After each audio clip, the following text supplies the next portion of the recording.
Tani e ftojmë Kryeministrin e Republikës së Kosovës, zotin Albin Kurti, për fjalën e tij.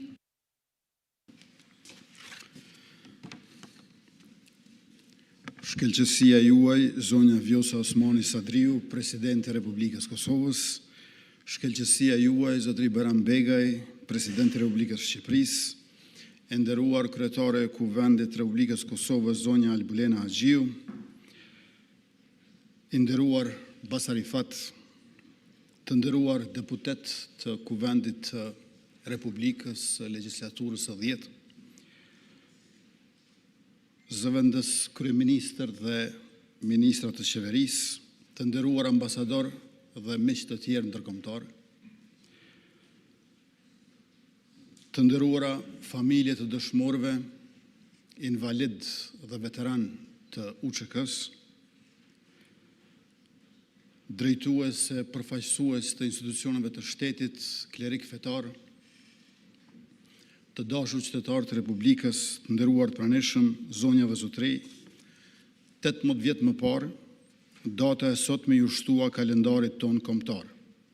Krahas 2 marsit të Kuvendit të Lezhës, 5, 6 e 7 marsit të betejës heroike të familjes Jashari, 11 marsit të demonstratave studentëve, 10 qershorit të lidhjes Prizrenit, 12 qershorit të çlirimit Kosovës, 2 korrikut të deklaratës kushtetuese, 7 shtatorit të Kushtetutës Kaçanikut, 22 nëntorit të Kongresit të Alfabetit dhe 28 nëntorit ditës së flamurit.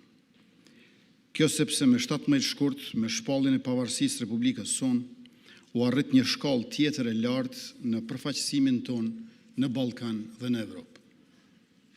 Dita e sotme është ditë për kujtimi për të gjithë ata burra, gra e fëmijë që flijuan shumë çka e gjithçka për Republikën e Kosovës.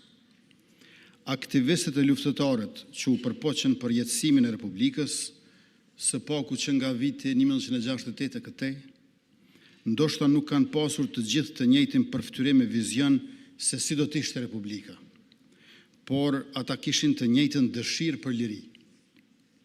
Republika në radhë të parë është institucion i lirisë, shprehje e sovranitetit, mjet për zhvillim. Prandaj, kur vjen fjala te Republika dhe sovraniteti, ne nuk mund të lëshojmë pe, sepse nuk bëjmë dot kompromis me lirinë dhe me zhvillimin. Ne i kujtojmë përftyrimet dhe vizionet e parealizuara të aktivistëve dhe të luftëtarëve që e kanë dëshiruar Republikën, sepse pas sakrificën e tyre nuk do ta kishim shtetin ton dhe mua to na frymëzojnë e na orientojnë për ta forcuar edhe më shumë atë. Ne kujtojmë sot qëndresën paqësore të viteve 1990 dhe ne kujtojmë sot ushtrinë çlimtare të Kosovës. Ne përkulemi me nderim para dëshmorëve dhe përpiqemi që ta ruajmë dhe ta lartësojmë Republikën tonë edhe në emrin e tyre. Ndërsa kujtojmë datën e shpalljes së Republikës, brengosemi që krerë të ushtrisë shqiptare të Kosovës e të Republikës Kosovës po akuzohen padrejtësisht sepse ata guxuan të marrin armët për liri kundër shtypjes një shekullore dhe kundër një regjimi gjenocidal. Akuzat e prokurorisë speciale në Hag për krime kundër njerëzimit nuk qëndrojnë. Ato nuk marrin parasysh kontekstin historik e politik të luftës sonë çlirimtare, së cilës ja detyrojmë lirinë e sotme. Krime kundër njerëzimit ndaj popullatës civile shqiptare ka kryer Serbia e Miloševićit. Kërcënim për përsëritjen e tyre është sot Serbia e Vučićit. Barazimi mes krerëve të UÇK-s dhe një regjimi gjenocidal është i paqëndrueshëm dhe i papranueshëm për ne. Të nderuar të pranishëm, Republika nuk lëshon pe kur është çështje e sovranitetit shtetëror, integritetit territorial dhe demokracisë popullore.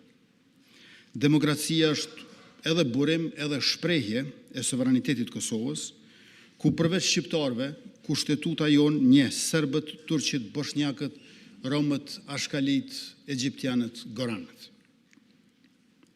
Të gjithë janë pjesë e popullit Kosovës dhe marrin pjesë në zgjedhjet demokratike, në institucionet zyrtare dhe në jetesën e përbashkët, duke respektuar ligjin dhe të drejtat e njëri tjetrit. Zgjedhjet e fundit demokratike, pas një ngërçe disa mujor në kuvend, treguan edhe një herë vlerën e demokracisë, të zgjedhjeve të lira e të ndershme. Republika nuk detyrohet së jashtmi me imponim e dhunë, por ndërtohet së brendshme me punën tonë të përbashkët. Qeveria e re do të vazhdojë angazhimin për zhvillimin ekonomik, për fuqizimin e sigurisë dhe për thellimin e arsimit të kulturës. Ekonomi do të thotë prodhim me mirëqenie shoqërore, siguri do të thotë mbrojtje e rend publik, arsim e kulturë do të thotë inteligjencë e kapital njerëzor. Për ta thënë me një formulë, ne do të mbrojmë prodhimin inteligjent. Kështu do të konsolidojmë rritjen ekonomike dhe do të jemi më konkurrues në rajon e mëzgjerë. E kjo do e mos e shoqëruar me rritjen e mirëqenies shoqërore dhe me rritjen e kapaciteteve mbrojtëse të forcës sigurisë Kosovës. Pas liberalizimit të vizave me zonën Schengen, tani pasaporta e shtetit tonë është më e fortë se kur më parë. Por e nditemi gjithnjë më lartë në listimin ndërkombëtar përsa i përket sigurisë, demokracisë, të drejtave e lirive, sundimit të ligjit, mirëqenies, klimës për investime të huaja direkte e të tjera. Të nderuar pjesëmarrës, kur u miratua plani ahtisarit, në bazë të cilit u shpall pavarësia e Kosovës, bota kishte tjetër pamje dhe kufizimet që na viheshin për të drejtën tonë për vetëvendosje, mendohej se do të kompenzoheshin sa me transformimin evropian të Serbisë, aq edhe me përfshirjen e shtetit tonë në sistemin kolektiv euroatlantik. Mirë po sot, ne shohim se pasiguria në botë është rritur dhe se bllokut perëndimor i nevojitet koherenca e brendshme për ta mbajtur sistemin e sigurisë në Evropë dhe për ta udhëhequr botën drejt vlerave të lirisë, të demokracisë, të solidaritetit, të barazisë dhe sidomos të drejtave të njerëzit. Ndryshimet në mjedisin ndërkombëtar janë të pashmangshme dhe ndonjëherë të paparashikueshme. Në anën tjetër, fqinji ynë verior, Serbia, i do veç se eurot nga Evropa, por se orientimin e ka të Kremlini. Prandaj nevojitet që të forcojmë edhe më tej shtetësinë e Kosovës, demokracinë dhe aleancat me shtetet perëndimore dhe me ato shtete fqinje që kanë të njëjtat vlera e interesa sikurse ne. Për fat të mirë, në konferencën e sigurisë në Munich, para pak ditësh, ku mora pjesë si përfaqësues i Kosovës, Shtetet e Bashkuara të Amerikës dhe shtetet evropiane konfirmuan se vlerat euroatlantike mbeten të njëjta, po ato vlera që ne i kemi të shkruara në kushtetutën tonë. Ne jemi të vendosur të vijojmë rrugën tonë të integrimit në NATO dhe në Bashkimin Evropian, si dhe të antarësimit në Këshillin e Evropës. Ne jemi të gatshëm që të japim kontributin që na takon për fuqizimin dhe reformimin e sigurisë kolektive në rajonin tonë dhe në Evropë, siç kemi bërë edhe më parë. Për këtë do të vijojmë të mbështetemi të Shtetet e Bashkuara të Amerikës, të Gjermania, të Britania e Madhe, të Turqia, Franca e Italia, Kanadaja e Japonia. Sikurse që do të kultivojmë marrëdhëniet dhe bashkëpunimin edhe me shtetet të tjera. Do të bashkëpunojmë edhe me shtetet evropiane që ende nuk e kanë njohur Republikën e Kosovës si shtet pavarur. Sikurse do të përpiqemi që të sigurojmë Kosovës njohje të reja anë mban botës, në mënyrë që të antarësohemi në organizata ndërkombëtare siç na takon si shtet sovran e demokratik që jemi. Në rajonin e Ballkanit Perëndimor mbetet kyç bashkëpunimi me Republikën e Shqipërisë, si dhe me Republikën e Maqedonisë Veriut dhe me Republikën e Malit Zi, shtete ku jetojnë pjesë të kombit shqiptar.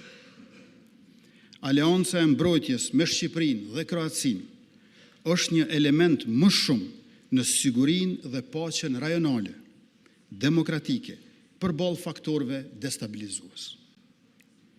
në këtë ditë të shpalljes së pavarësisë, qytetarët tonë gëzojnë më shumë mbrojtje, demokraci e begati. Kosova nuk është vetëm një shtet i ri në hartën e Evropës, por është një partner i besueshëm i vendeve demokratike.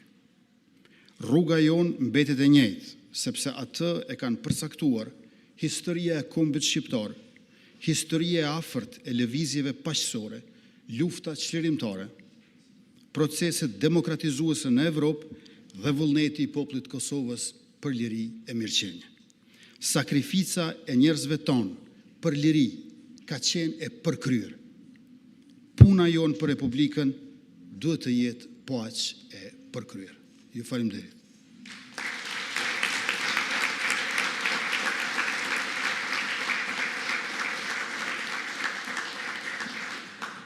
Faleminderit i nderuar kryeministër.